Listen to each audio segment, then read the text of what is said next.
மச்சான் செம்ம போதியா இருக்குடா. போன வாரம் 145 ஸ்பீடில் போனேன் பாரு.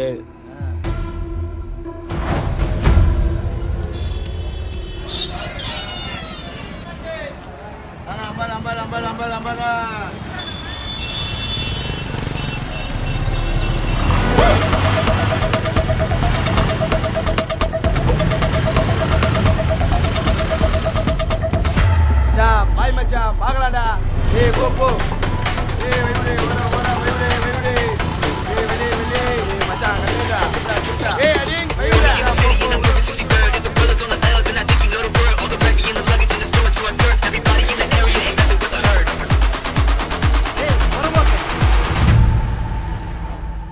ஜனங்க சும்மா மெர்சலாயிடுச்சுடா மச்சான். அதுக்கெல்லாம் இதான் மச்சான் காரணம்.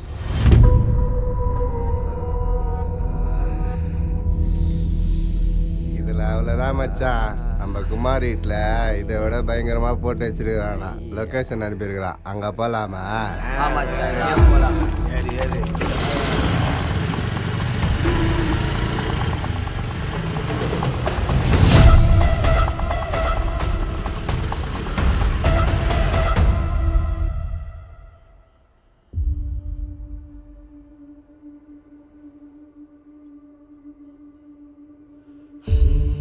என்ன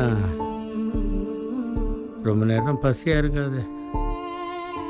சீக்கிரம் தொண்டு வீட்டுக்கு வந்துடுனா.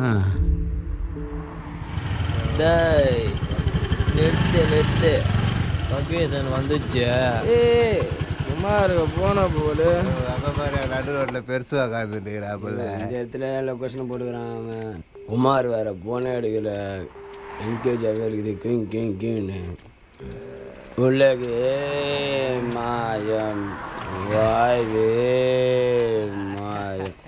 என்ன பெருசு நடுரோட்டில் குந்தி என்ன பண்ணுற? மரத்தில் துணி கட்டி மரசாமின்றீங்கோ, கல்லில் மஞ்சா பூசி கல் சாமின்றீங்கோ.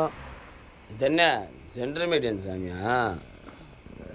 இதெல்லாம் சாமி ஆயிடுச்சுன்னா எங்கேருந்து ரேஸ் வருது, எங்கேருந்து வீலிங் அடிக்குது. பெருசு உன்னதாயா? பேச மாட்டியா? பெருசு யோ பெருசு ஒன்னும் மதிக்க மாட்டுறாரு. பெருசு அம்மா போயில கேளு மச்சா.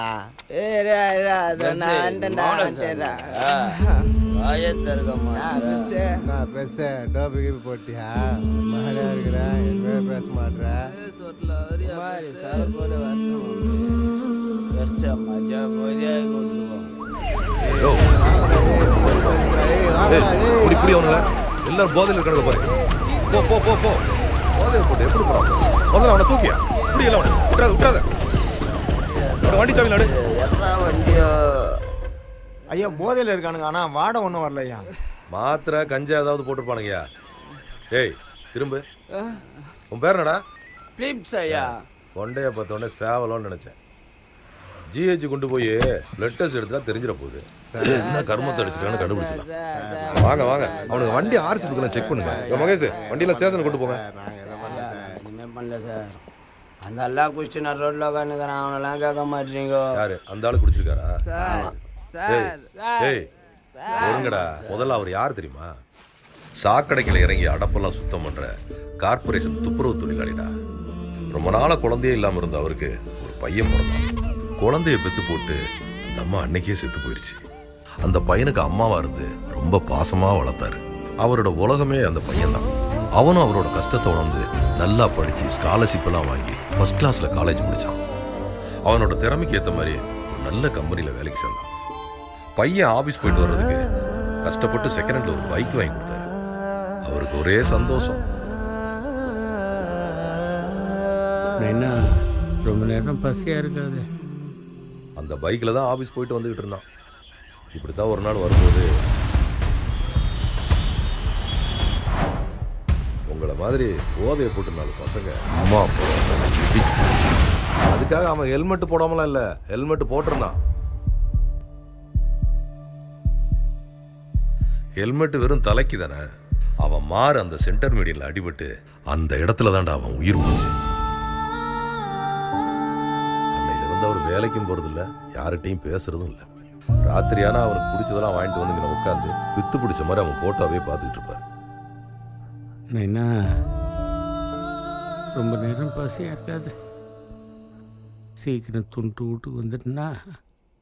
கொலகாரன் கொள்ளக்காரன்லாம் தான் செஞ்ச தப்புக்கு தான் தண்டனை வாங்குறான். ஆனா இவரை பாரு, எந்த தப்புமே செய்யாம அவர் புள்ளைய பறி கொடுத்து ஆயுள் தண்டனை அனுபவிச்சுக்கிட்டு இருக்காரு. இதுக்கெல்லாம் என்ன விதியா காரணம்?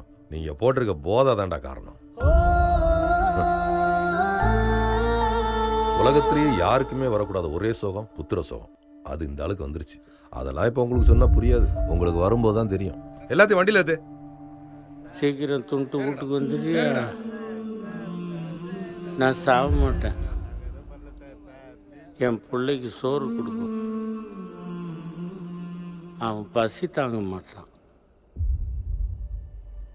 போகுதே இந்த வாழ்க்கைதான் ஒரு முடிவும் இல்லாமலே, தொடருதே இந்த பயணம்தான் திசை எதுவும் புரியாமலே, நொடிகள் யாவும் கண்ணீராய் ஈரமாகி அழுகுதே, விடியலின்றி இரவுதான் தூரமாகி போனதே, இனி என்ன சொல்வதோ யாரோ செய்த பாவம்,